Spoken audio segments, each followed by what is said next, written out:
Hello friends, मैं सौरभ आप सभी को अपने यूट्यूब चैनल सौरभ एकेडमी पे स्वागत करता हूं। साथियों, BPSC previous year question series में आज का चौथा लेक्चर है, जिससे पहले मैंने 3 लेक्चर अपलोड कर दिया है। अगर आपने उस तीनों लेक्चर को नहीं देखा है तो आप लोग जाकर अवश्य देख लें। और आप चैनल पर नए हैं तो मेरे यूट्यूब चैनल सौरभ एकेडमी को सब्सक्राइब करें और सेशन को लाइक करें और दोस्तों के साथ शेयर करें। तो चलिए फ्रेंड्स, आज हम लोग कवर करेंगे 56 बीपीएससी से लेकर 48वीं बीपीएससी तक के आधुनिक भारत के प्रश्न को आज हम लोग संपूर्ण रूप से कवर करेंगे। तो आज का पहला प्रश्न सबसे पहले हम लोग देखेंगे। आज का पहला प्रश्न क्या है? आज का पहला प्रश्न है, किस वर्ष रेगुलेटिंग एक्ट पारित किया गया था? 1773 में रेगुलेटिंग एक्ट को पारित किया गया था। अगला प्रश्न है, 1857 में भारत का गवर्नर जनरल कौन था? तो लॉर्ड कैनिंग थे 1857 के समय में भारत के गवर्नर जनरल। लॉर्ड कैनिंग के कार्यकाल 1856 से लेकर 1862 तक था और 1857 की क्रांति लॉर्ड कैनिंग के शासनकाल में ही हुआ था। अगला प्रश्न है, किस घटना के बाद महात्मा गांधी ने असहयोग आंदोलन को अपनी हिमालय जैसी भूल बताई थी? चौरी चौरा कांड की घटना के बाद महात्मा गांधी ने अपनी हिमालय जैसी भूल बताई थी। साथियों, 1 अगस्त 1920 को असहयोग आंदोलन की शुरुआत हुई और 5 फरवरी 1922 को चौरी चौरा घटना घटित हुई, जिसके तदुपरांत 11 फरवरी 1922 को यह आंदोलन क्या हुई? स्थगित कर दिया गया महात्मा गांधी जी के द्वारा। अगला प्रश्न है, बंग भंग के बाद कौन सा आंदोलन शुरू किया गया था? बंग भंग के बाद स्वदेशी आंदोलन शुरू किया गया था। ऑप्शन नंबर बी इसका सही उत्तर होगा। 16 जुलाई 1905 को लॉर्ड कर्जन द्वारा बंगाल विभाजन की घोषणा किया गया था। इसी के विरुद्ध में 7 अगस्त 1905 को स्वदेशी आंदोलन की शुरुआत हुई। अगला प्रश्न है, इंडियन नेशनल कांग्रेस के प्रथम भारतीय महिला अध्यक्ष कौन थी? प्रथम भारतीय महिला अध्यक्ष सरोजिनी नायडू थी। वहीं इंडियन नेशनल कांग्रेस के प्रथम अध्यक्ष एनी बेसेंट थी। मैडम कामा ने 1907 में प्रथम तिरंगे ध्वज कहाँ फहराया था? स्टुअर्ट गार्ड में फहराया था। 22 अगस्त 1907 को मैडम भीकाजी कामा ने स्टुअर्ट गार्ड में प्रथम तिरंगा ध्वज को फहराया था। अगला प्रश्न है, पागल पंथ की स्थापना किसने की थी? पागल पंथ की स्थापना करम शाह द्वारा किया गया था, जो कि 1925 में करम शाह टीपू ने जमींदारों के विरुद्ध विद्रोह किया था तथा 1933 में अंग्रेजों ने इस विद्रोह को क्या किया? दबा दिया। अगला प्रश्न है, फ्राजी कौन थे? फ्राजी एक हाजी शरीयतुल्लाह के अनुयायी थे। ऑप्शन नंबर ए इसका सही उत्तर होगा। अगला प्रश्न है, रामोसी विद्रोह सही रूप से किस भौगोलिक इलाके में हुआ था? तो पश्चिमी तट के इलाके में रामोसी विद्रोह की घटना घटित हुई थी, जो कि 1822 से 1839 तक लगातार चलता रहा था यह आंदोलन। बघेरा विद्रोह कहाँ हुआ था? बघेरा विद्रोह बड़ौदा में हुआ था। ऑप्शन नंबर डी इसका सही उत्तर होगा। अगला प्रश्न है, भारत में मीडिया को नियंत्रित करने के लिए एक्ट कब पारित किए गए थे? साथियों, भारत में मीडिया को नियंत्रित करने के लिए 4 बार एक्ट पारित किया गया था, जिसमें सबसे पहले 1835 में और दूसरा 1867 में, तीसरा 1878 में और चौथा 1908 में एक्ट पारित किया गया था, जिसका सही उत्तर होगा ऑप्शन नंबर ए इसका सही उत्तर होगा। अगला प्रश्न है, 20वीं सदी के प्रारंभिक वर्षों में कांग्रेस के विभाजन की प्रक्रिया शुरू हुई। कांग्रेस आंदोलन के रणनीतियों पर, कांग्रेस आंदोलन के उद्देश्यों पर, कांग्रेस आंदोलन में लोगों की भागीदारी पर, उपयुक्त सभी। इसका सही उत्तर होगा ऑप्शन नंबर डी, उपयुक्त सभी इसका सही उत्तर होगा।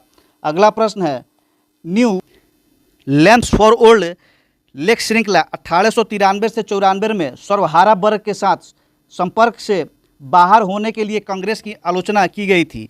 इस लेखों का लेखक कौन था? Arvind Ghosh. Option number A इसका राइट आंसर होगा। अगला प्रश्न है, रिक्त स्थानों की पूर्ति कीजिए। नेहरू रिपोर्ट की अध्यक्षता में एक कमेटी द्वारा तैयार किया गया था। नेहरू रिपोर्ट डैश की अध्यक्षता में कमेटी द्वारा तैयार किया गया था और इसका विषय डैश था। इसको क्या करना है साथियों? फिल इन द ब्लैंक्स है, अर्थात रिक्त स्थानों को क्या है उसमें फिलअप करना है, भरना है। तो इसका सही उत्तर होगा option number C. Nehru report Motilal Nehru की अध्यक्षता में एक कमेटी द्वारा तैयार किया गया था और इसका विषय क्या था? भारत में संवैधानिक व्यवस्थाएं लागू करना था इसका उद्देश्य। अगला प्रश्न है, Catherine Mayo Alderson Huxley, Charles Andrews और विलियम्स डिगबो के बीच आम रिश्ता क्या था? तो इसका सही उत्तर होगा ऑप्शन नंबर ए, इसका सही उत्तर होगा। उन्होंने ब्रिटिश शासन के दौरान भारत में हालात पर टिप्पणियां लिखी। अगला प्रश्न है, निम्नलिखित पंक्तियों को किसने लिखा? सरफरोशी की तमन्ना अब हमारे दिल में है, देखना है जोड़ कितना बाजुए कातिल में है। इसको बिस्मिल्लाह द्वारा लिखा गया था। साथियों, यह जो स्टेटमेंट है अर्थात यह जो नारा है क्रांतिकारी राम प्रसाद बिस्मिल के द्वारा लिखा गया था, जो कि उर्दू भाषा में लिखा गया था। अगला प्रश्न है, किसने 1921 में पहली बार पूर्ण स्वतंत्रता की मांग को उठाया था? मौलाना हसरत मोहानी ने इस पूर्ण स्वतंत्रता की मांग को पहली बार उठाया था। ऑप्शन नंबर डी इसका राइट आंसर होगा, जो कि 1921 में हसरत मोहानी द्वारा सर्वप्रथम पूर्ण स्वतंत्रता की मांग को उठाया गया था।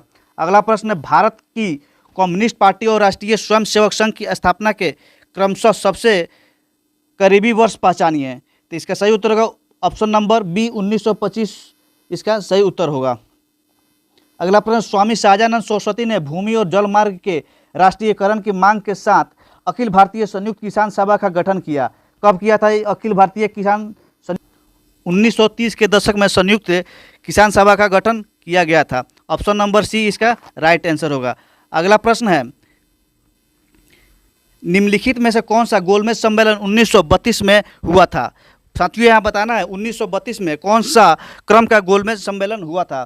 तो यहाँ 1932 में तीसरा क्रम का गोलमेज सम्मेलन हुआ था। गोलमेज सम्मेलन का 3 बार आयोजन किया गया था, 1930 में, 1931 में और 1932 में इसका आयोजन किया गया था। अगला प्रश्न है, स्वराज मेरा जन्मसिद्ध अधिकार है और मैं इसे पाकर रहूँगा, किसने यह स्टेटमेंट को दिया था? तो यह स्टेटमेंट बाल गंगाधर तिलक का यह स्टेटमेंट है। स्वराज मेरा जन्मसिद्ध अधिकार है और मैं इसे पाकर रहूँगा, बाल गंगाधर तिलक के द्वारा यह स्टेटमेंट दिया गया था। मद्रास महाजन सभा की स्थापना की गई थी। मद्रास महाजन सभा की स्थापना 1884 में किया गया था। अगला प्रश्न, भारतीय राष्ट्रीय कांग्रेस के प्रथम अधिवेशन में कितने प्रतिनिधियों ने भाग लिया था? साथियों, भारतीय राष्ट्रीय कांग्रेस के प्रथम अधिवेशन में 72 प्रतिनिधियों ने भाग लिया था। ऑप्शन नंबर सी इसका राइट आंसर होगा। भारतीय राष्ट्रीय कांग्रेस की स्थापना 28 दिसंबर 1885 ईस्वी को हुआ था। अगला प्रश्न है, स्वतंत्र भारत के पहले भारतीय गवर्नर कौन थे? सी राजगोपालाचारी। ऑप्शन नंबर ए इसका राइट आंसर होगा। नेशनल काउंसिल ऑफ एजुकेशन की स्थापना कब हुई थी? साथियों, नेशनल काउंसिल ऑफ एजुकेशन की स्थापना 15 अगस्त 1906 ईस्वी को किया गया था। ऑप्शन नंबर डी इसका राइट आंसर होगा। असहयोग आंदोलन शुरू किया गया था। असहयोग आंदोलन को 1920 में प्रारंभ किया गया था। 1 अगस्त 1920 को प्रारंभ किया गया था। साथियों, आपको यहाँ पे बता दें, 1 अगस्त 1920 को जब असहयोग आंदोलन जिस दिन प्रारंभ किया गया था, उसी दिन बाल गंगाधर तिलक का मृत्यु हो गया था, जिसके कारण यह एक बार प्रश्न पूछा गया था यूपीपीसीएस में कि बाल गंगाधर तिलक के मृत्यु में किसने कंधा नहीं दिया था। साथियों, वहाँ पे ऑप्शन था महात्मा गांधी, उसका राइट आंसर होगा, क्योंकि महात्मा गांधी उस समय असहयोग आंदोलन में थे, जिसके कारण वह उनके मृत्यु पर अंतिम रूप से उन्होंने कंधा नहीं दिया था। अगला प्रश्न है, मॉन्टेगू चेम्सफोर्ड की रिपोर्ट कब आई थी? यथार्थ किससे संबंधित है? ऑप्शन नंबर सी इसका राइट आंसर हो। भारत सरकार अधिनियम 1919 के का आधार बने मॉन्टेगू चेम्सफोर्ड अधिनियम। शेर ए पंजाब से इनमें से कौन मशहूर थे? शेर ए पंजाब के नाम से इनमें से कौन मशहूर थे? शेर ए पंजाब के नाम से लाला लाजपत राय को जाना जाता है। अगला प्रश्न है, गांधी इरविन समझौता हुआ था। गांधी इरविन समझौता 1931 में हुआ था। 5 मार्च 1931 को यह समझौता हुआ था और गांधी इरविन समझौता दिल्ली में हुआ था, जिसके कारण इस समझौता को दिल्ली समझौता के नाम से भी जाना जाता है। और इसी गांधी इरविन समझौता के बाद से भारतीयों को समुद्र के किनारे नमक बनाने का अधिकार दे दिया गया था। निम्न में से कौन सा गोलमेज सम्मेलन 1932 में हुआ था? 1932 में तीसरा गोलमेज सम्मेलन यह हुआ था। यह क्वेश्चन दोबारा रिपीट हो गया है। अभिनव भारत में कौन संबंधित है? बीडी सावरकर अभिनव भारत से संबंधित है, जो कि अभिनव भारत की स्थापना 1904 ईस्वी में बीडी सावरकर द्वारा किया गया था और 1908 में इन्होंने लंदन में अभिनव भारत की स्थापना किया था। साथियों, जब यह प्रश्न पूछा गया 66वीं बीपीएससी में कि लंदन में अभिनव भारत की स्थापना बीडी सावरकर द्वारा कब किया गया था, तो 1908 इसका राइट आंसर होगा। अगला प्रश्न, करो या मरो का संबंध किस आंदोलन से है? साथियों, करो या मरो एक स्टेटमेंट था जो कि भारत छोड़ो आंदोलन के समय महात्मा गांधी द्वारा दिया गया था, और इस स्टेटमेंट के रचयिता कौन है? हजरत मोहानी है। साथियों, कई बार प्रश्न यह पूछा जाता है कि करो या मरो को का जो रचना है किसने किया था, तो इसका राइट आंसर होगा हजरत मोहानी। प्रार्थना समाज के संस्थापक कौन थे? प्रार्थना समाज के संस्थापक आत्माराम पांडुरंग थे। ऑप्शन नंबर ए इसका राइट आंसर होगा। इसकी स्थापना 1867 में आत्माराम पांडु के द्वारा किया गया था। प्रार्थना समाज की स्थापना 1867 में किया गया था। भारतीय पुनर्जागरण आंदोलन के पिता कौन थे? भारतीय पुनर्जागरण आंदोलन के पिता राजा राम मोहन राय थे। इन्हें आधुनिक भारत का अग्रदूत के नाम से भी जाना जाता है, राजा राम मोहन राय को।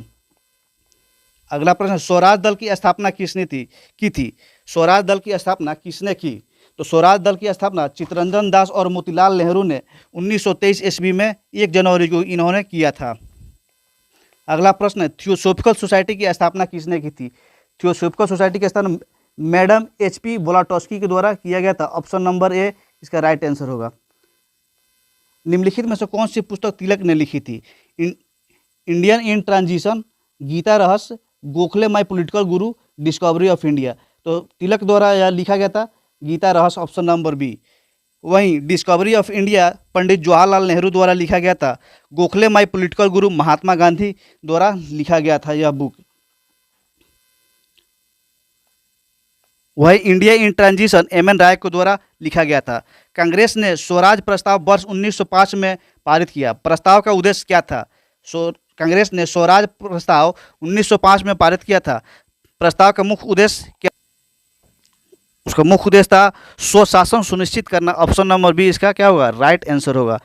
अगला प्रश्न है, प्रांतीय सरकारों का गठन निम्नलिखित में से किस अधिवेशन के तहत किया गया था? प्रांतीय सरकारों का गठन 1935 अधिनियम के तहत किया गया था। ऑप्शन नंबर ए इसका राइट आंसर होगा। 1921 में मोपला विद्रोह कहाँ हुआ था? तो मोपला विद्रोह केरल में हुआ था। 1921 में यह विद्रोह हुआ था। महारानी विक्टोरिया ने भारतीय प्रशासन को ब्रिटिश ताज के नियंत्रण में लेने की घोषणा कब की थी? महारानी विक्टोरिया ने भारतीय प्रशासन को ब्रिटिश ताज के नियंत्रण में लेने की घोषणा 1 नवंबर 1858 ईस्वी को उन्होंने किया था। ऑप्शन नंबर ए इसका राइट आंसर होगा। यहाँ पे है फ्रेंड्स, सुमेलित करने का प्रश्न है जिसको हम लोग यहाँ पे देखेंगे। पहला है बारदोली, चौरी चौरा, यरवादा और नोआखली। यहाँ पे आंदोलन है और उसका स्थान से क्या करना है? मैच करना है। तो साथियों, सबसे पहले हम लोग देखेंगे चौरी चौरा। सबसे आसान यही है, फेमस भी है। चौरी चौरा कहाँ हुआ था? उत्तर प्रदेश में हुआ था। चौरी चौरा कहाँ हुआ था? वहीं बारदोली हुआ था गुजरात में। बारदोली गुजरात में, चौरी चौरा उत्तर प्रदेश में, और यरवादा कहाँ है? महाराष्ट्र में है, और नोआखली पश्चिम बंगाल में।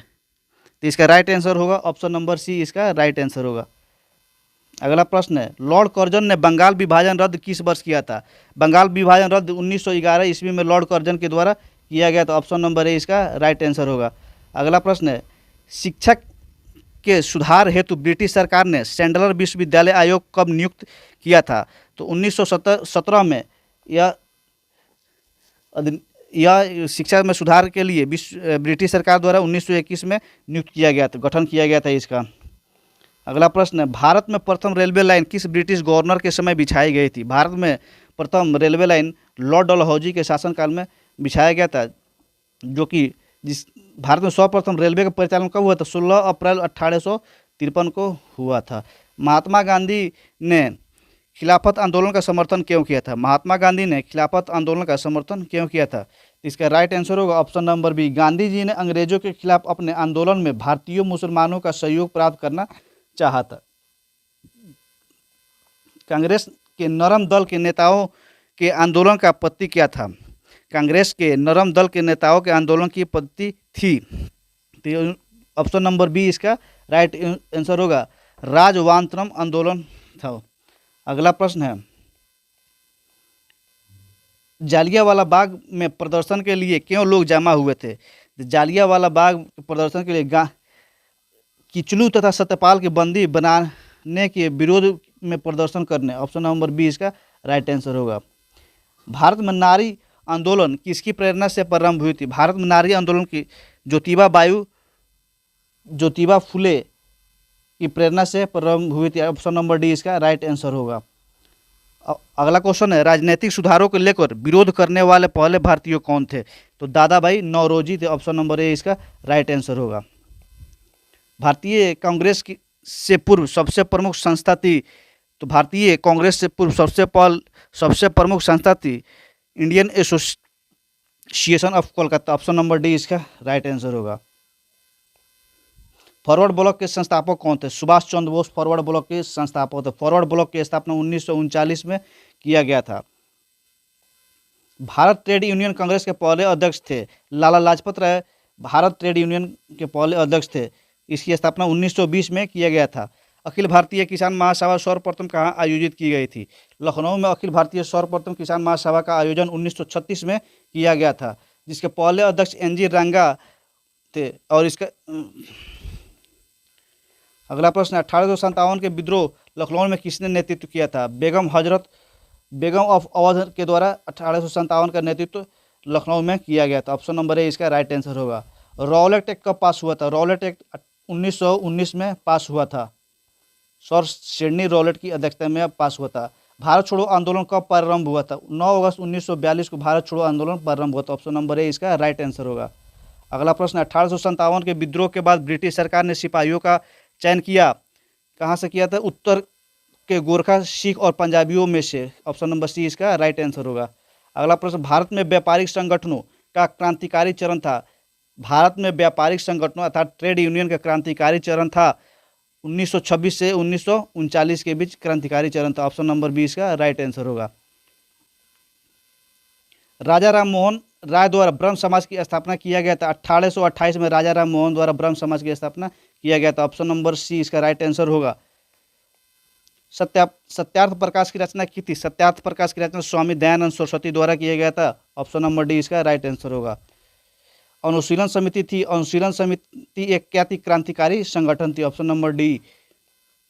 सुरक्षा प्रकोष्ठ अर्थात रिंग फेंस की नीति संबंधित है, वारन हेस्टिंग्स से संबंधित है, ऑप्शन नंबर ए इसका सही उत्तर होगा। All India trade union Congress के प्रथम अध्यक्ष कौन थे?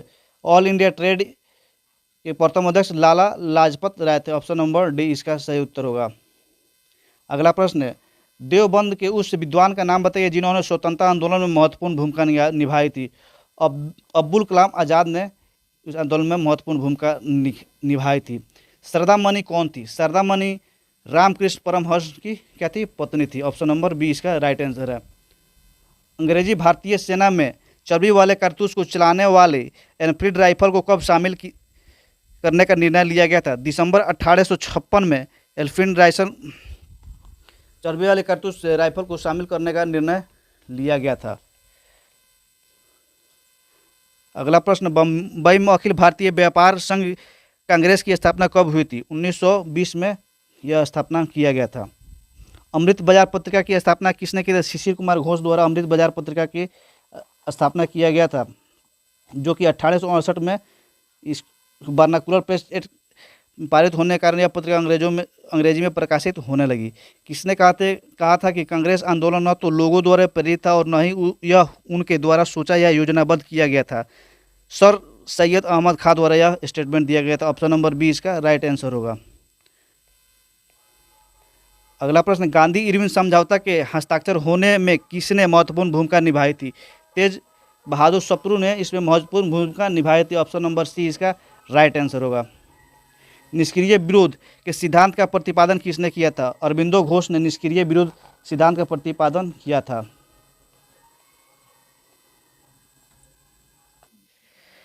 निम्नलिखित अखबारों में से कौन सा मुख्यतः उदारवादियों की नीतियों का प्रचालक था? तो यहाँ पे उदार ऑप्शन दिया गया, इसमें लीडर था उदारवादियों का, बाकी सब क्या था?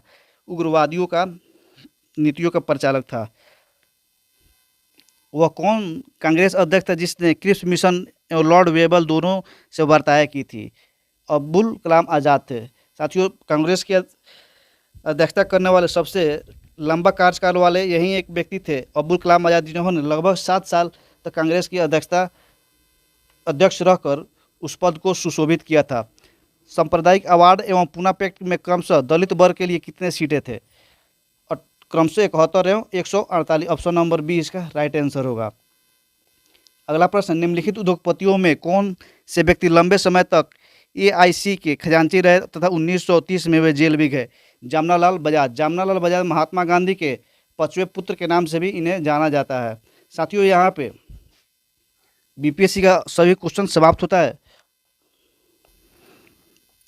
साथियों, यहाँ पे संपूर्ण आधुनिक भारत का इतिहास BPSC में जितना पूछा गया तो उसको यहाँ पे समाप्त होता है। और सेशन को आप लोग सब्सक्राइब कीजिए और ज़्यादा से ज़्यादा शेयर कीजिए। धन्यवाद।